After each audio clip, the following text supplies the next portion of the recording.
Radical. If you have watched WWE in the past few decades, you know who John Cena is. Hell, if you have not watched WWE, if you have never even seen a Raw or SmackDown telecast, you've probably seen John Cena. He is beyond WWE. He's even a movie star, kind of like The Rock. You know who these people are. Well, John Cena in WWE was pretty much the company guy. He was the company guy for decades. He's that guy that, always either had the title or was around the title or was always feuding with people at the top. John Cena sold, for a period of time, the most merch in the company.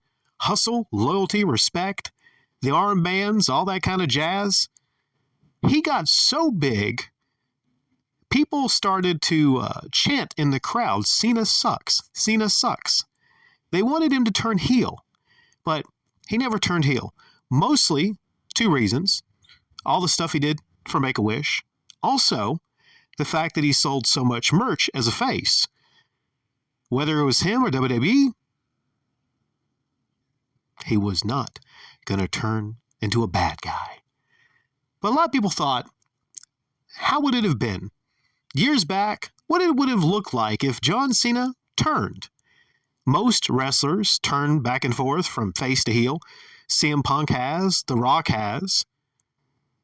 But not only John Cena, after he became that guy and went to the top of the card. But it happened yesterday. I'll leave a link to the actual video so you guys can check it out. It's the full segment that you can check out. It's about 20 minutes long. There's so many things shocking about this. Most notably the fact that, well, for the first time in WWE history, it was written into somebody's promo, an F-bomb. To fill you in on the story, if a lot of you don't know what's going on right now, you have Cody Rhodes, who is the son of Dusty Rhodes, who is the current WWE champion. You have The Rock, who is now pretty much the boss. He's taken on a corporate role, and by de facto, he's mostly the bad guy, but also sometimes he gets cheers whenever he goes into the crowd and he chants, or they wind up chanting. He talks about, crackheads and meth heads and all that kind of stuff. And then the crowd sometime will chant weirdly that they are meth heads or something like that, or they have syphilis or all kind of stuff. But so he's kind of a tweener, right? There's heels, there's faces, and there's kind of tweeners. Because there's a lot of people that still like The Rock because of just the fact that he's The Rock and the promos he delivers. But anyways, last year I talked about Cody Rhodes and The Rock and their feud back and forth. Recently, and here's the step to this, The Rock has been trying to take Cody's soul, as weird as it sounds. He's been talking about how, he feels like he's his brother and he wants his soul. Basically, he wants him to be his corporate champion. And at times it's been just kind of weird. I mean, when I say weird, I'm like, there's kind of like homoerotic undertones. Just kind of odd. If you followed it, you know what I'm talking about. Maybe they put that in there just so it's kind of funny, They hug each other, and then I just don't know. It's kind of weird. But I just kind of noticed that. Maybe it's like just something that they put in there because they think it's kind of funny and they get a kick out of it. But anyway, so there was Elimination Chamber where The Rock said Cody can come out and he's going to hold his arms out and he can embrace him, give him his soul, and become his basic corporate champion.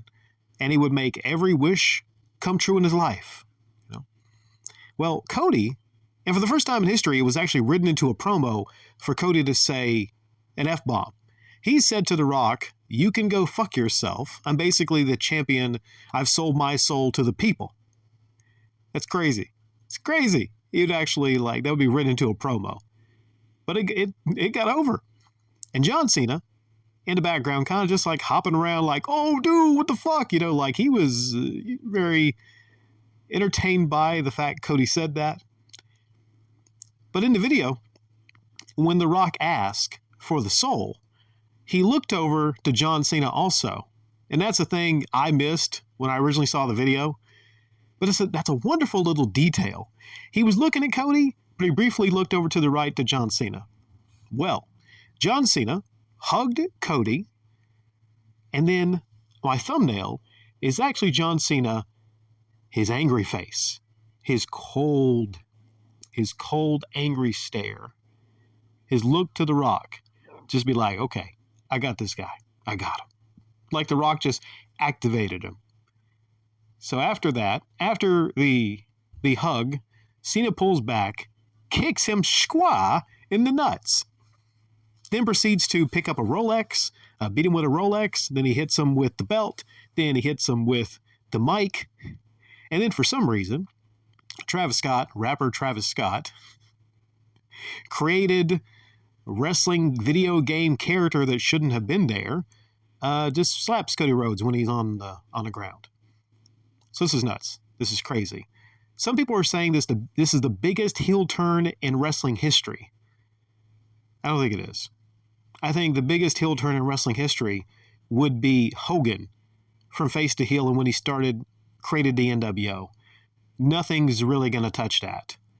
I know some people say, they make an argument, well, John Cena, he was a face for much longer than Hogan, and you can make an argument he was just as important to wrestling in his time period as Hogan was in his time period. But the thing is, you have a situation where anything that comes after Hogan, it's hard to top it. Because back then, when Hogan turned in 1996, that was unheard of for a face at that level to make that turn. This is still important. This is still huge. It's just a little less than that Hogan moment. You can also make an argument that it's kind of shocking because John Cena is near the end of his career. He's on his retirement tour. So there's another level there to make it more shocking because a lot of people are thinking, well, he's about out of the game, so of course he's not going to turn heel. And maybe some people thought there were hints they even dropped. There were a couple hints that I read that they dropped that he would do that, but I think people were just like, no, that's not going to happen, not John Cena. But this is really interesting right now because it sets up the situation where we have John Cena and The Rock forming basically a stable. And number 17.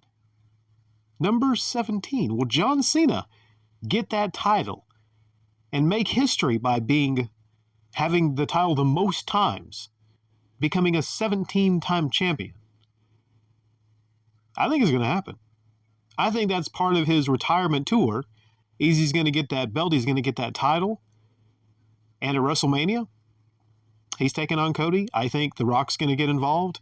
And maybe, I hope not, Travis Scott.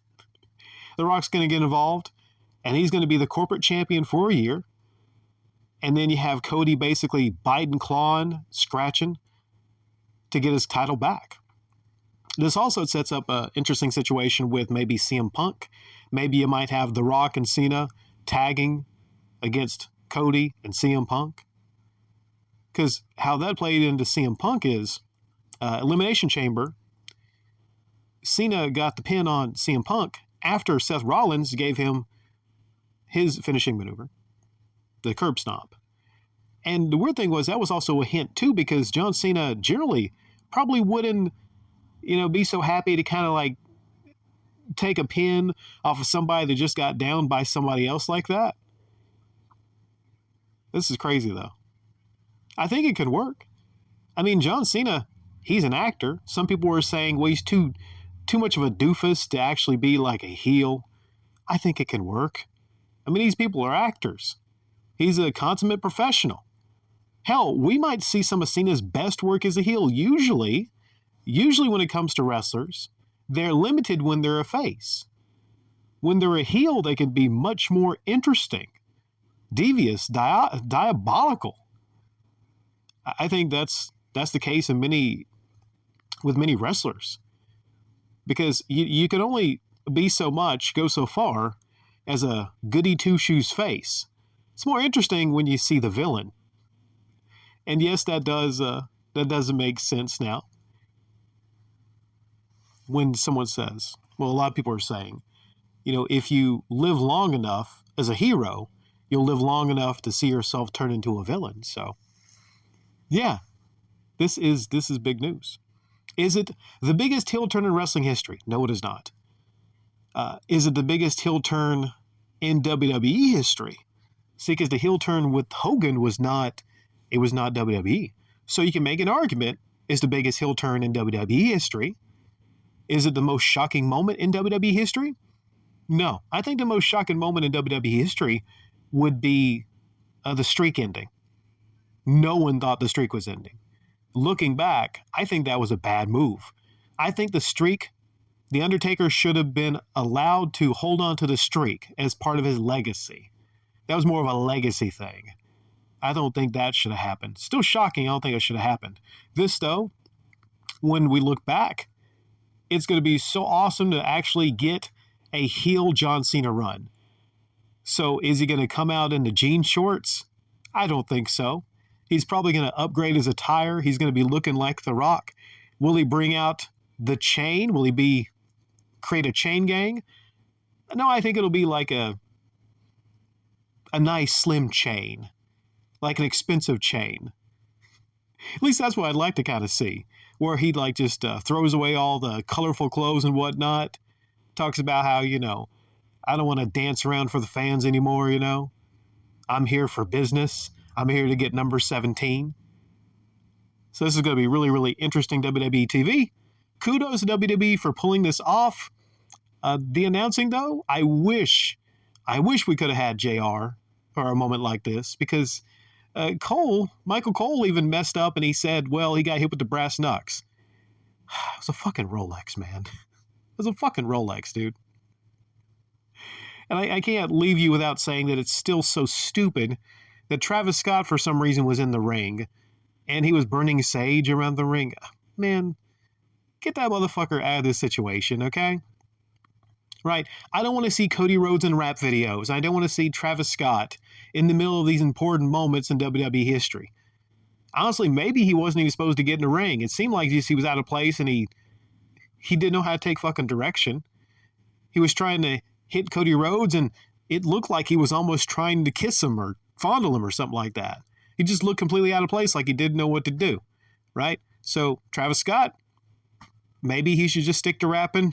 I know the WWE wants to do whatever they can to get a cross appeal, but you don't need to load up on celebrities, okay? You don't, well, you can have them as part of things, but not key moments in WWE history. Not key moments in WWE history, you don't.